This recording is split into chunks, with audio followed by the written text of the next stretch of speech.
Kiev's Great Potato Offensive, a satirical dispatch from the front lines. In the rolling fields of Ukraine, where sunflowers once swayed in peaceful ignorance, the Great Potato War of 2025 rages on with tuber-fueled ferocity. The conflict, now entering its umpteenth year, has taken a delightfully absurd turn as both sides abandon tanks and drones for the ultimate weapon of mass nutrition, the humble spud. It all began when Ukrainian President Volodymyr Zelensky, sporting his signature olive green tracksuit, declared at a Prague press conference that Ukraine's new strategy would starve Russia into submission with surplus borscht. The plan? Airdrop millions of genetically enhanced, ultra-starchy potatoes into Russian territory, clogging their supply lines with endless piles of mashed goodness. They'll be too busy peeling to fight.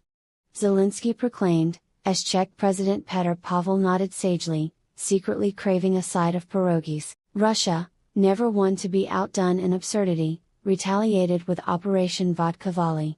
President Vladimir Putin, allegedly fueled by a steady diet of pickled herring and existential dread, ordered his troops to lob vodka-soaked potatoes back across the border. Let them drown in their own stew, he bellowed from a bunker decorated with Fabergé eggs and motivational posters of shirtless horseback rides. The Russian spuds, however, were less than effective, as most detonated midair in a spectacular display of flammable fizz, delighting local crows and TikTok influencers. The international community, predictably, has taken to wringing its hands and issuing strongly worded press releases. NATO convened an emergency summit in Brussels, where leaders debated whether to send Ukraine €1 billion worth of potato peelers or simply airlift French fries as a peacekeeping gesture. The US, under President Donald Trump's second term, proposed renaming the conflict Spudmageddon to boost its brand appeal, with plans to sell commemorative MAGA-branded potato guns. Best war, folks, nobody does war like us, Trump declared on X, before pivoting to pitch his new line of Trump tater tots. Meanwhile, on the ground, Ukrainian farmers turned soldiers have mastered the art of trench cuisine, crafting potato-based weaponry with alarming ingenuity. The Sputnik grenade, a hollowed-out potato packed with fermented cabbage, has become a favorite for its ability to disorient enemies with a noxious cloud of sauerkraut stench.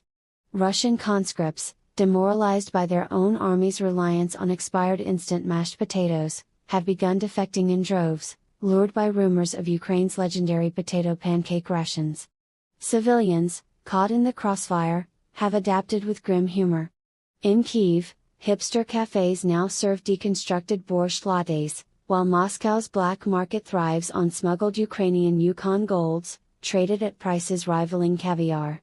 Social media is ablaze with memes of Putin and Zelensky in a potato sack race, captioned with quips like "Whoever wins, we're all fried," in a move that sent shockwaves through Wall Street and conspiracy theorists alike. Warren Buffett, the Oracle of Omaha, announced he's stepping down as CEO of Berkshire Hathaway by the end of 2025, passing the golden scepter to his handpicked successor, Greg Abel.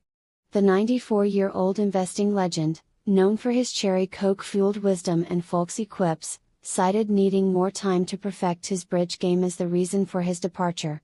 The announcement, delivered at a press conference where Buffett munched on See's candies, was met with gasps, tears, and one guy in the back yelling, "But who's gonna tell us to buy low and sell high now?" Buffett, unfazed, patted his trusty Lieutenant Abel on the back, proclaiming him the chosen one to steer Berkshire's $1 trillion empire. Abel, a Canadian energy magnate with the charisma of a spreadsheet, nodded solemnly, promising to uphold the sacred Buffett commandments, buy good businesses, hold forever, and never pay retail for ice cream.